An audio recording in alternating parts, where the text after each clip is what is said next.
Last week, Russell told me that kids these days have it pretty tough financially. Now one company is coming to the rescue. With Spriggy, Mum can set our chores for the week. And if we don't tick them off, we don't get paid. Hang on, so I can just put all the chores on here and you'll do them?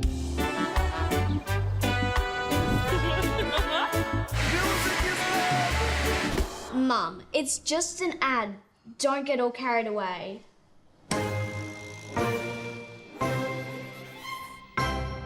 Wow, child labour looks fun. Spriggy is backed by NAB and comes with an exciting themed prepaid Visa card so kids can get used to their accounts being frozen. Carolyn, will Spriggy pocket our money? Oh, look, this is interesting because it's not necessarily filling a gap in the market. There are already plenty of apps and banking products out there for kids if you want to deposit their pocket money into an account so they can manage their money. However, this is a gamified version. So I think whilst this ad is actually targeting parents, it's going to be pester power from kids that makes this app work or not. So when I say that, what I mean is that if the cool kids start doing it, if there's kidfluencers on Instagram and TikTok and whatever else who start jumping on it, and kids start going, I promise I'll do my chores if we get this, then it might work.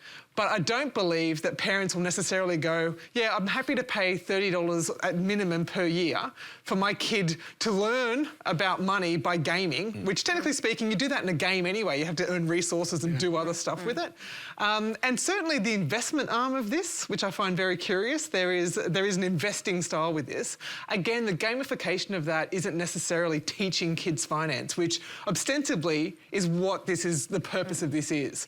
And I disagree completely that it's ever going to get kids to do chores, as the kids themselves have kind of rightly pointed out at the end of the ad, which is a weird strategy. I don't know. There's something insidious about Spriggy. So firstly, NAB profits handsomely from it. So they know that 40% of people will stick with the bank they start with. So if you get a kid young, you've got cradle to grave on that kid.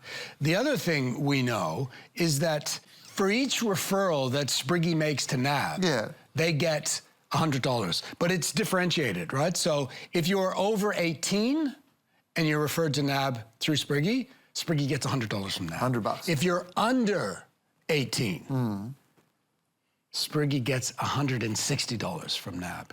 So there is something about sort of luring young kids in, but that's not my main problem. My main problem is the grooming aspect of it, or grooming our kids for credit.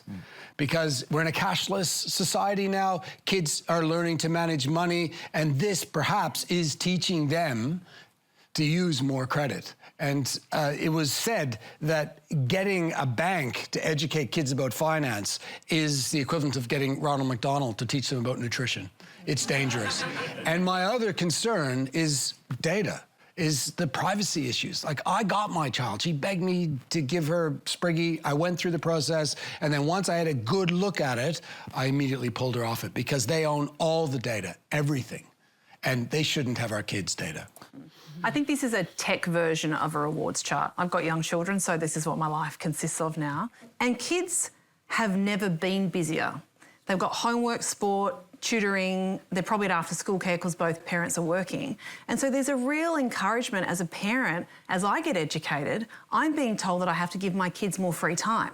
And that helps them with their increasing their focus and their memory and their sleep patterns and their mental health.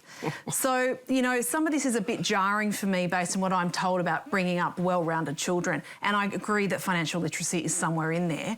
But tying this directly to chores was just a little bit questionable for me. Also, I just actually should point out that you can only get your own kids to do chores for you for money. Right. If you offer random kids money to... Bob a job. Yeah, no, it's not. Yeah, No Bob a job. No, Bob a job is stranger danger.